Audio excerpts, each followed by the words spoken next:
On se retrouve pour la dernière partie de la distributivité. Nous allons donc aborder la factorisation. Que les choses soient bien claires dès le début, la factorisation, vous la verrez l'an prochain. J'ai choisi de vous faire une petite mise en bouche cette année. L'atelier de manipulation le permet bien. Donc soit vous avez compris et vous réussissez, et bien dans ce cas-là, ce sera ça de gagner pour l'an prochain. Soit vous avez encore des difficultés, dans ce cas-là, pas de panique, vous le reverrez en détail l'an prochain. Donc voyez ça vraiment comme une mise en bouche en fait, un apéritif, c'est tranquille, on découvre, ça fonctionne bien, eh bien tant mieux, ça fonctionne pas, eh bien c'est pas grave. Le cerveau aura le temps de gagner en maturation sur ce sujet d'ici l'an prochain. Alors, dans cette vidéo, on fait l'atelier de manipulation et dans la vidéo suivante, je vous montrerai comment est-ce que l'on fait sur feuille. Encore une fois, j'ai pas d'attendu particulier sur la factorisation, c'est juste une découverte. Donc il n'y aura pas d'évaluation ou je ne sais quoi, il n'y a pas de stress à se mettre. Donc souvenez-vous pour cet atelier de l'atelier de manipulation sur le développement double. Si vous l'avez oublié, je vous invite à revoir la vidéo sur cet atelier. Puisqu'en fait la factorisation, c'est le processus inverse du développement.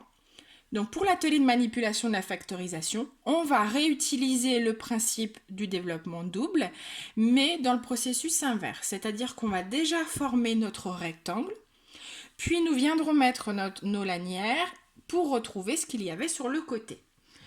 C'est-à-dire que là, j'ai un développement simple et son résultat. Si je pars dans ce sens-là et que je retourne, là j'ai obtenu sa factorisation. Tout simplement. Alors on commence avec 2x plus 6. Je prends donc mes tuiles.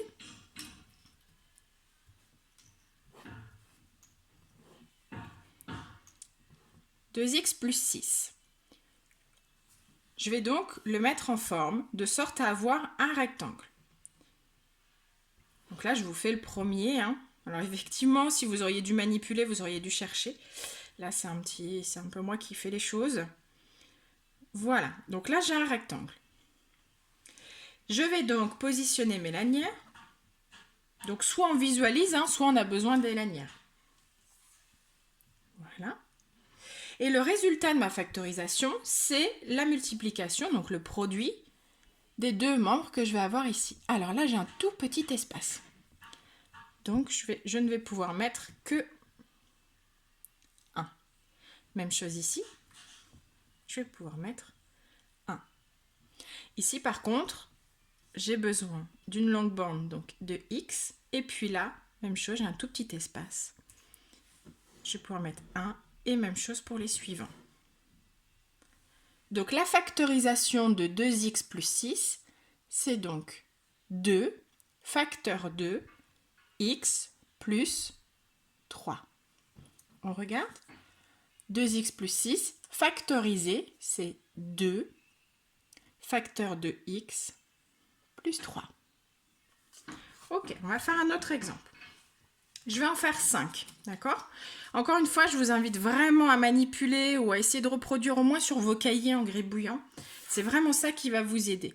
C'est impossible de faire un cours complètement structuré sur la factorisation, puisqu'en fait, en fonction de l'expression que l'on a, on va utiliser des techniques différentes. Donc c'est en faisant qu'on va se sentir de plus en plus à l'aise, de plus en plus en confiance et qu'on va réussir. Alors, j'ai 4y moins 4. Donc, je commence par prendre 4y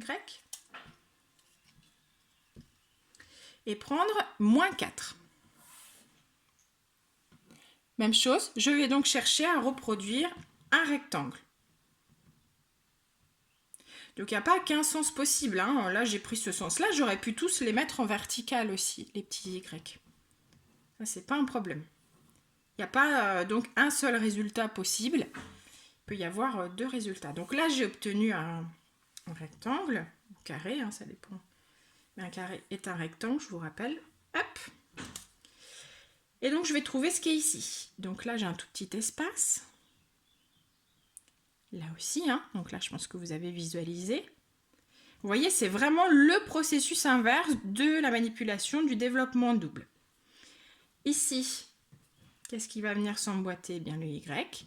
Et ici, alors j'ai un tout petit espace, attention, dans la mesure où j'ai un rouge, c'est-à-dire que j'ai moins 1, 1 fois combien va me donner moins 1? Eh bien 1 fois moins 1. Voilà. Donc, la factorisation de 4y moins 4, c'est donc 1, 2, 3, 4, facteur de y moins 1. On regarde. 4, facteur de y moins 1. OK. Troisième exemple.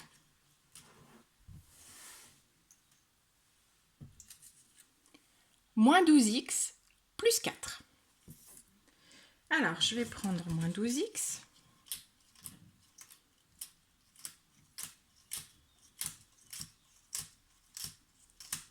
Voilà. Plus 4. Et encore une fois, je vais essayer donc de former un rectangle. Alors, quand on en a déjà fait 2, on a envie de faire ça.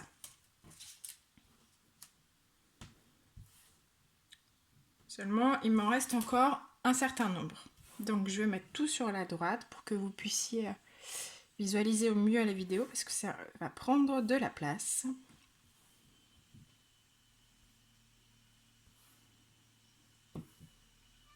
Donc, l'idée, c'est vraiment de s'amuser. Hein. Ce genre d'atelier, ça peut être fait par un enfant, tout simplement parce que l'idée, c'est d'avoir un rectangle.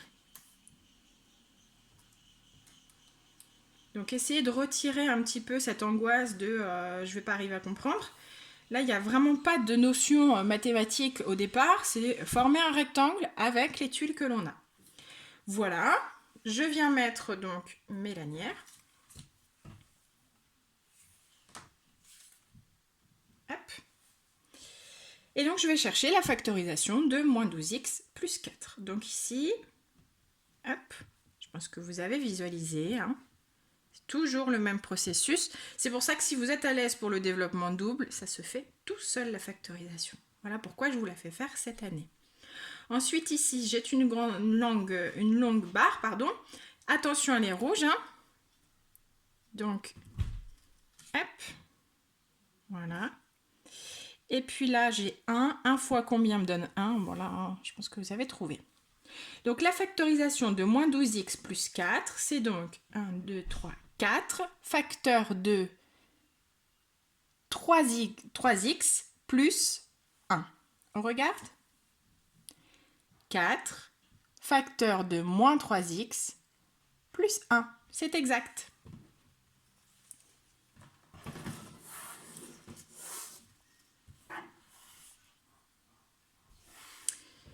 Hop.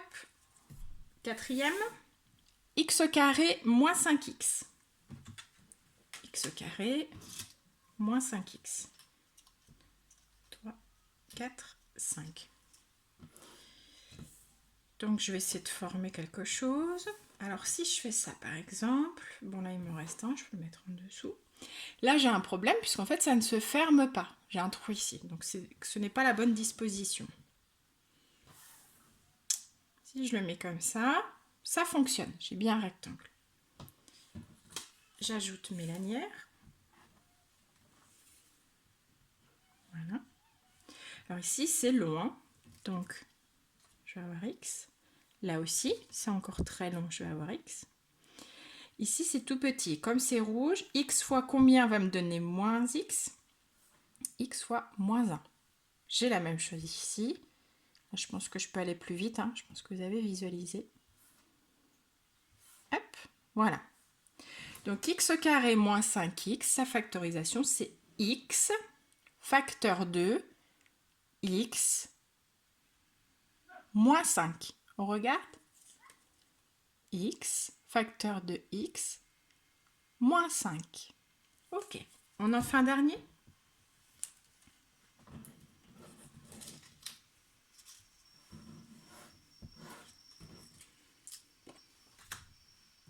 Alors, le dernier.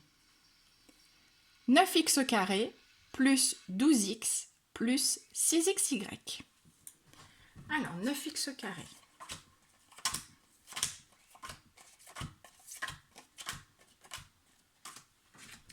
Plus 12x.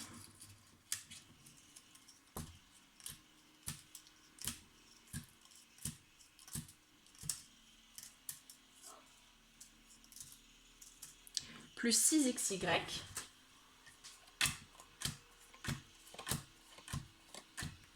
Voilà. Donc, ça fait beaucoup de tuiles.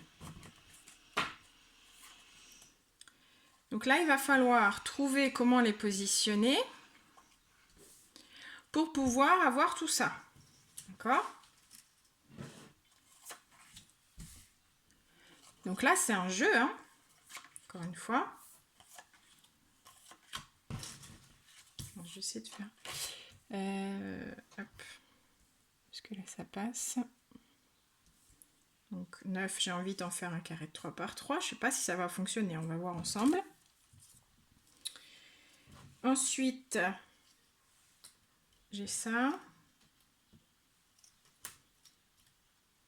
Hop. Je peux encore en faire une deuxième. Ça fonctionne.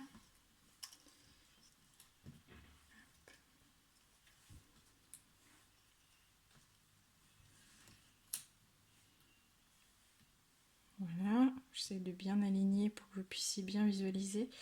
C'est pas évident, il y a beaucoup de choses. Voilà, c'est à peu près propre. Ensuite, il me reste tout ça.